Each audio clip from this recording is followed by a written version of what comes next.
if you're watching on YouTube and Twitch, you see that we have huge Michelob Ultra cans because we made fun of them and said that it's making love in a canoe, but nonetheless. Vic Fangio, speaking of old fat white men, he is no longer the Dolphins. I don't know why you leave it into that one. He is no longer the Dolphins defensive coordinator. They mutually parted ways.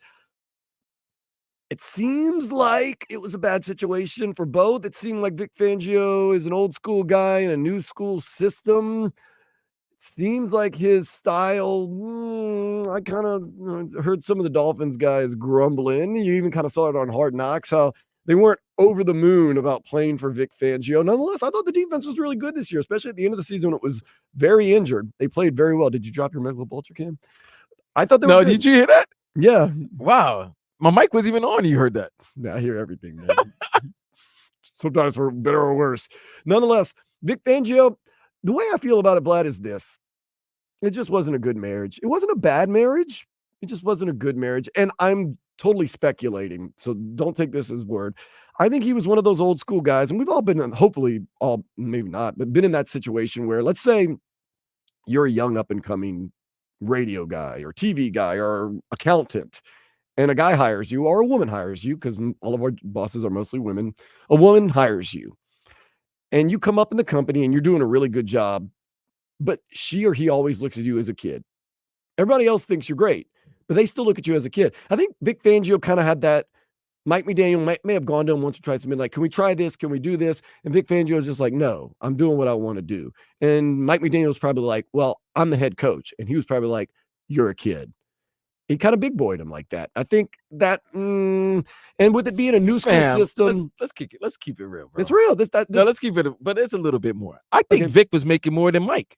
He was making a lot of money. He was making a lot of money. He was the highest paid defensive coordinator, and I think he was making more money than our boy McDaniel. So that's a little thing. Yes, and there is a big age gap between those two gentlemen, and big age gap between the players and stuff. And it's a new school system with an old school guy. But with that being said, I don't think it was effective. That's what I was saying. That's the problem. If you're a Dolphins fan and you're like, good riddance, it's like, whoa, before you say good riddance, the defense, even when it was injured, was pretty good. We know we do a thing every show called Keep It a Buck. Let's keep it a buck. He did a great job. When he had his players, even when he didn't have his players. Well, when he had his players in the beginning, it was kind of looking suspect. That first game against the Chargers, there were a couple of games. Even you and I talked about that. Even if you really look at that Denver game, even though they dropped a 70 burger on Denver, but Denver was moving the ball on them too as well. It's just they couldn't stop a nosebleed. But once Ramsey came back, and we were shocked that he came back so quickly because he's a mutant. That defense was top 5, top 10 defense in the league and finished in the top 10. And when it really mattered towards the end of the season, those last 6 weeks, they're good. Their defense was better than the offense.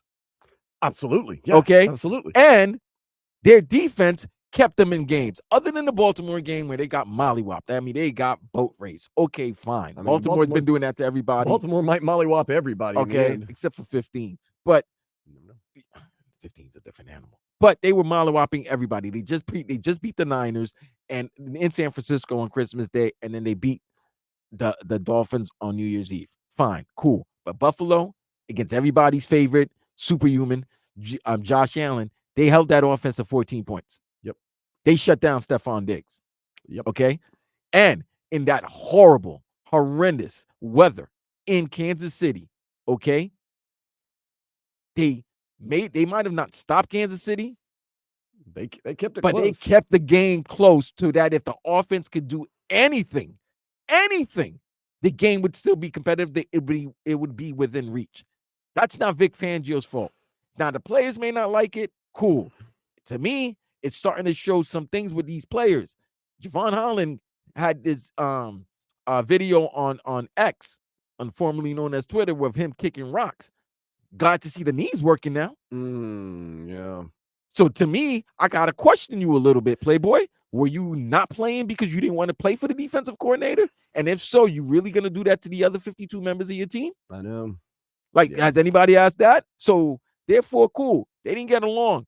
But you're going to find anybody better? That's the thing. For those that are saying, bye-bye, don't let the door hit you where the good Lord split you, hold up. Defense was pretty darn good. Vic Fangio, pretty good. Now, we do know that some of the players, there was, upsetting. The guy that should probably most likely be upset is Cam Smith. Time will tell if Cam Smith was actually good enough to play or if he was just in the doghouse.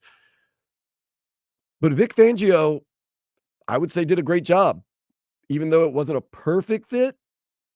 Like you said, Vlad, and you and I even said it, and actually Javon Holland, who works at this radio station, even made a mention of it. You and I said, give it a little bit of time. It's a brand new system. These guys need to learn how to play in the system. As the season goes on, you will see this defense get better. That's exactly what happened. Javon Holland even made a mention of it. At the beginning, it's kind of hard to learn. Now that we're starting to understand it, we're starting to feel a little more free and have more fun, and this defense is becoming more effective.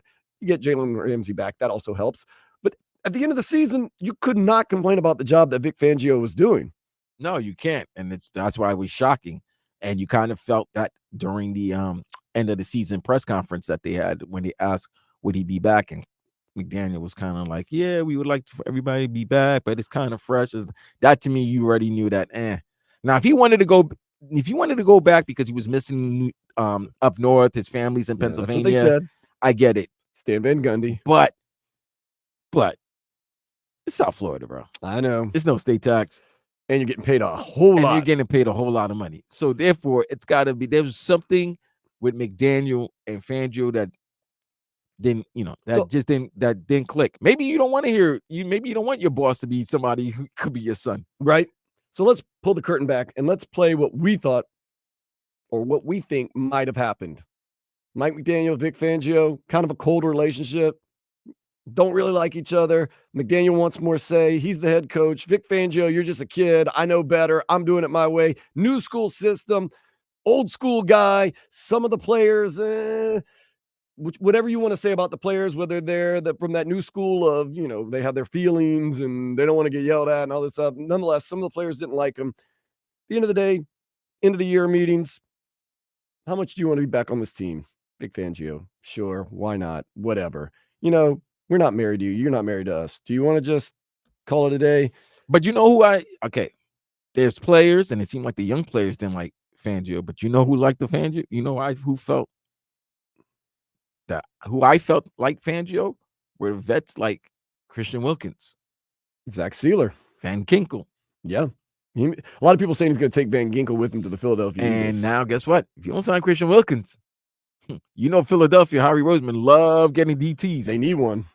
They love getting defensive tackles. And you saw what happened to them against Tampa, where they were getting run on by Rashad White. So, yeah, there are players on that team that like them. So, let's look forward now. There is a vacancy. Bradley Chubb loved them. Yeah. Because guess what, guys? The Bradley Chubb before the injury that you saw performing like the Bradley Chubb in Denver, you know why? Because he was back in his system where Vic Fangio was. Get the most out of him. We got the most out of him. So if you don't, you better hope he's coming back from an injury. So hopefully he does come back to 100%. But if you don't see the same Bradley Chubb, it might not only struggled last year when they were different. Right. It might not be because of the injury, because of the system and the coach, the defensive coordinator. Vlad, I don't want to be too negative, but no matter who you get, at best, it's a scratch. It's an even.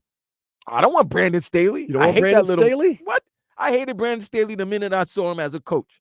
I was like, get rid of him. But what I'm saying is, even if you get a guy that comes in and does a good job, is he going to be? Is the defense going to be better than it was at the end of the year with Vic Fangio? You got a lot of injuries you're coming back from. You got Jalen Phillips and you got Bradley Chubb coming from injury. And once again, Jalen Phillips is a huge question. Not to be negative once again. No, it's not to be negative, because injuries like that, it usually takes you 2 years to be back to your previous self. And Jalen Phillips has a long history of injuries. And at one time he had to medically retire in college. There's been a lot of issues. Nonetheless, it's going to be rough starting, but once you get going, it's going to be good. But Fangio's a great coach. He did a great job.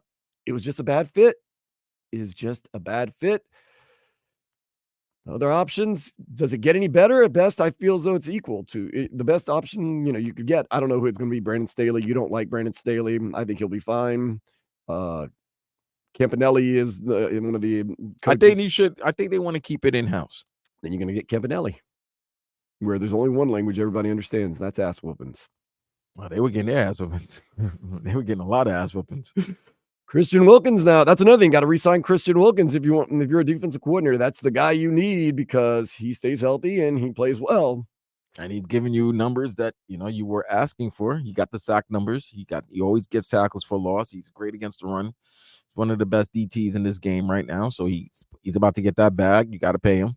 And that's the other situation that the Dolphins are in that's been talked about. Omar said that they're gonna be in cap hell. He has a term for it. They're almost $50 million and over the cap. Right. Oof. So